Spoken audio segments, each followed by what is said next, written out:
100 বছর পর Olympic games অনুষ্ঠিত হতে যাচ্ছে প্যারিসে। ফ্রান্সের রাজধানীতে হতে যাওয়া অলিম্পিক গেমসের জন্য সবকিছু ঢেলে সাজাচ্ছে আয়োজকরা। বাড়ানো হয়েছে নিরাপত্তা ব্যবস্থা। পর্যটক, অ্যাথলিট, গণমাধ্যম কর্মী ও গেমস সংশ্লিষ্ট ও দায়িত্বরতদের জন্য বানানো হয়েছে ফ্যান ভিলেজ। রাস্তায় সাধারণ মানুষের চলাচলের ক্ষেত্রে দেওয়া হয়েছে বেশ কিছু বাধ্যবাধকতা।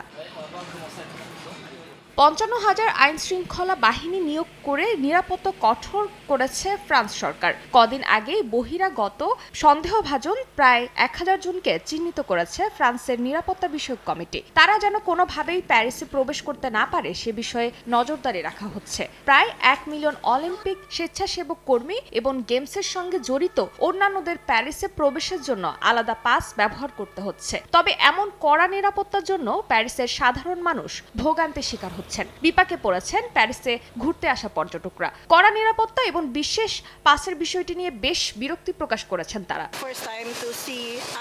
আমি প্রথমবার আইফেল টাওয়ার দেখছি, তবে নিরাপত্তার কড়াকড়ির জন্য আমরা সেখানে প্রবেশের সুযোগ পাইনি। আমরা একটি রেস্তোরাঁতে খাবার খেয়েছি শুধুমাত্র আইফেল টাওয়ার দেখব বলে। এটা খুবই হতাশাজনক।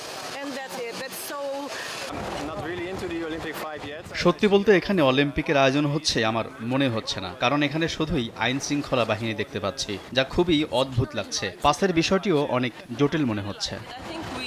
প্যারিসের প্রায় সব জায়গা অলিম্পিক গেমসের ভেন্যুতে পরিণত হয়েছে, তাই পর্যটকদের সাধারণ চলাফেরা কঠিন মনে হচ্ছে। এছাড়া আইফেল টাওয়ারের মতো বেশ কিছু গুরুত্বপূর্ণ স্থানে নিরাপত্তা বাড়ানো হয়েছে। পাশাপাশি সেখানে প্রবেশের উপর নিষেধাজ্ঞা দেওয়া হয়েছে। তবে আবেদনের মাধ্যমে পাস সংগ্রহকারী সহজেই চলাফেরা করতে পারবেন। শুক্রবার অলিম্পিকের উদ্বোধনী অনুষ্ঠান দিয়ে আনুষ্ঠানিকভাবে পর্দা উঠবে এবারের আসরের। ফারজানা জাহান প্রিয়া, সময় সংবাদ।